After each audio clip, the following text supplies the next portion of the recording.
Y todavía no llegaba el día 8 de marzo ni el 9, todavía no metía más la pata López Obrador en las cosas que decía, y ya Jorge Cepeda Patterson, a quien pues ustedes conocerán como un fiel de López Obrador, o sea, él es morenista, pejista de hueso corroído, pero a pesar de eso, hace ya bastantes semanas que empieza a escribir una columna crítica, por decirlo de alguna manera. Miren, les voy a leer los títulos de algunas de las columnas que ha publicado El País de Jorge Cepeda Patterson.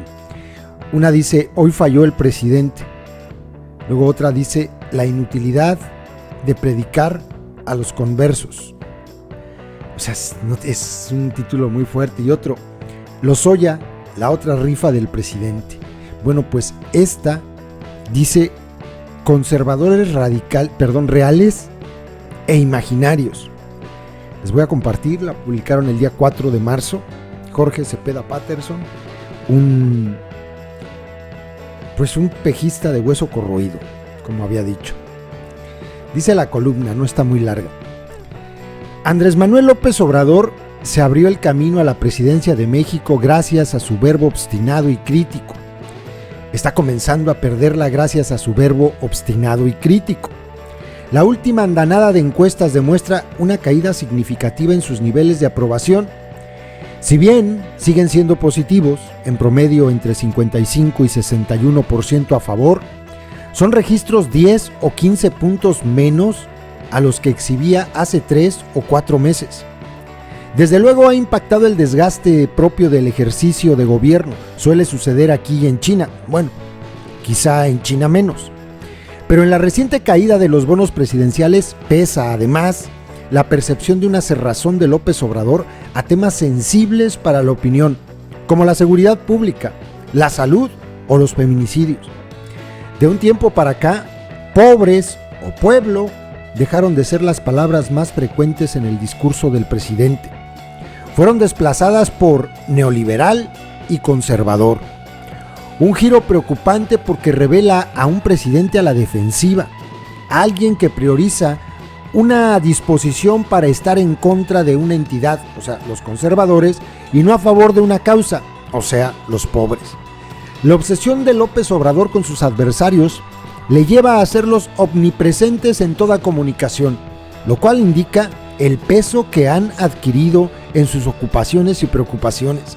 Ojo, esto lo está diciendo un periodista que es pejista de hueso corroído. Ya sé, y le llegaron al precio, van a decir. Increíble, ¿no? Los mantras. Continuó. Bueno, vale la pena leer la última frase. La obsesión de López Obrador con sus adversarios le lleva a hacerlos omnipresentes en toda comunicación, lo cual indica el peso que han adquirido en sus ocupaciones y preocupaciones.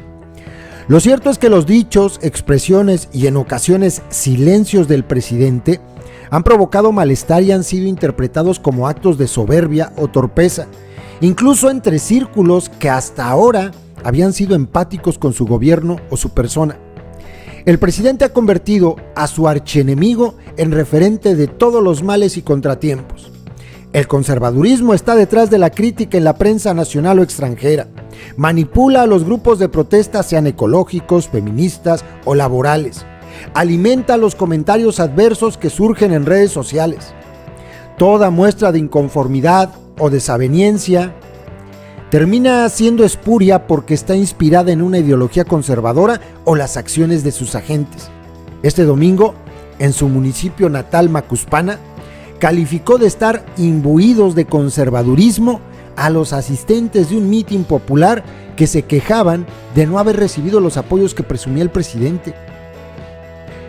Pues, si ustedes escucharon esto y le pusieron un poquito de atención, se darán cuenta que este es el mismo discurso de los pejes. O sea, ellos son el reflejo de López.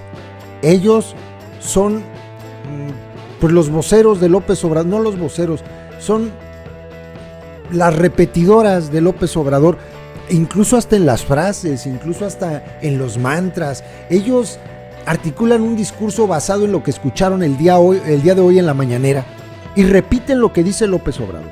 siempre, siempre, siempre. Entonces ya saben, todo lo malo que pasa en el mundo mundial es culpa de los conservadores y de los radicales de izquierda que para él no son más que conservadores, dice. Continúo. Ciertamente la oposición a López Obrador actúa en todos los frentes que le son posibles y sin duda hay muchos intereses que intentan mantener sus privilegios. El problema surge cuando esta perspectiva se convierte en la única ventana para ver al mundo, porque termina por hacer invisible al resto de la realidad. El caso de las medicinas y los feminicidios muestran la factura política que le está cobrando al presidente esta fijación con los conservadores. En su rueda de prensa matutina, López Obrador ha reiterado que la escasez de medicinas y las protestas de los enfermos son fruto de la manipulación de neoliberales y del pataleo de los corruptos que se niegan a perder su negocio.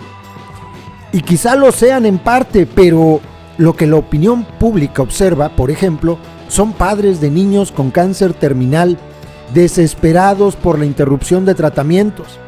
Que la prensa adversa lleve sus imágenes en primera plana para consternación del presidente no significa que no sean casos reales, lo cual de alguna manera escapa a la percepción del mandatario, algo raro en él. Por lo demás, la estrategia de su gobierno en materia de salud no es vergonzante, más allá de los contratiempos que deja un cambio radical en el sistema de abastecimiento. Cada semana surgen más evidencias de los multimillonarios desfalcos que administraciones anteriores provocaron con cargo al sector salud, en particular en la adquisición de medicamentos. López Obrador dio instrucciones de limpiar de raíz el esquema de proveedores y el sistema de distribución de medicinas, lo cual provocó el desabasto coyuntural de algunos artículos y en determinadas regiones. Algo que era de esperar. También era de esperar que la oposición difundiera esos desajustes y los exhibiera como muestra del fracaso de la política de salud del presidente mexicano. Pero en lugar de reconocer a las víctimas momentáneas, atenderlas de inmediato y quitarle así las banderas a sus adversarios, desdeñó su importancia y los acusó de ser objeto de la manipulación. En otras palabras, los echó en brazos de la oposición. Y fíjense que sí, yo leí en Twitter un comentario que hablaba precisamente de estos señores y era de estos señores, no de estas personas. Alguien decía, lo que debería López Obrador es recibir a estos papás de los niños con cáncer y tratar de solucionar este problema a la vista de todos, algo así decía. Dice, porque entonces sus opositores, los que él llama los conservadores, pues ya no tendrían forma de decir, híjole, mi estrategia funcionó, hay que seguir empujándola. ¿Sí me explico? Y fue tonto. En lugar de eso, pues lo señaló, como hace siempre. Bueno, continúo. El pésimo manejo de crisis convirtió un mero desencuentro perfectamente subsanable en una costosa abolladura a la imagen presidencial. Algo similar ocurrió con los feminicidios.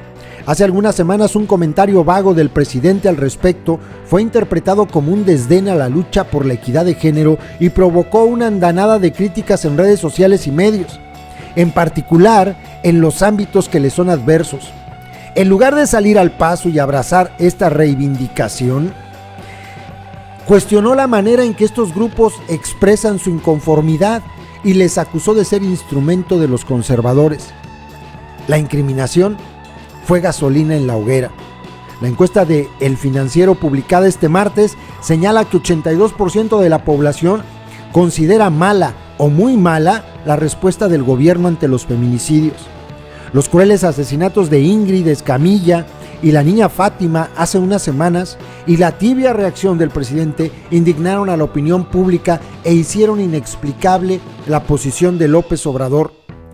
El martes informó que los boletos de la rifa del avión saldrían a la venta el lunes próximo, es decir, ayer, justo el 9 de marzo, fecha señalada para un día sin mujeres, lo cual fue interpretado como una provocación. 24 horas más tarde, López Obrador se corrigió. Fíjense lo que dice el final. No hay problema, dijo. Pasamos la salida de boletos para el martes. Simplemente no me acordé de su evento. Lo dicho, el presidente no está viendo. No se acordó del evento. Es una columna interesante. Repito, esto lo escribe, fíjense, para que no vengan aquí a succionar la glándula.